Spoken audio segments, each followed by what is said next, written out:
9 times out of 10, when a man comes to me with some issues with his wife, it's usually related to sex.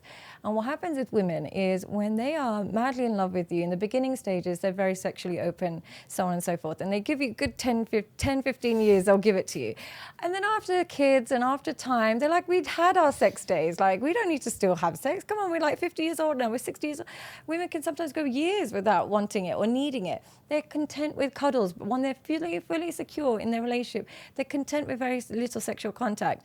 Men, particularly where men are a bit afraid to ask for it, their drive just doesn't decrease over the years. It just doesn't change. For women, it very much changes. For men, it just does not change.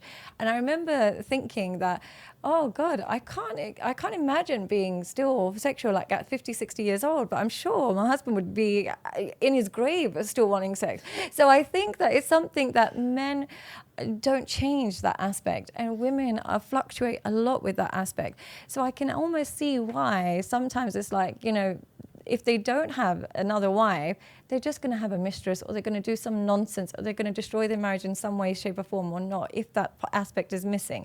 So giving people the concept of a second wife there, where they actually have to be responsible and love and dedicated to another woman, would make him think twice. Whereas when he can just get a prostitute and it's like, it's more likely that he's just going to indulge in that more regularly and often.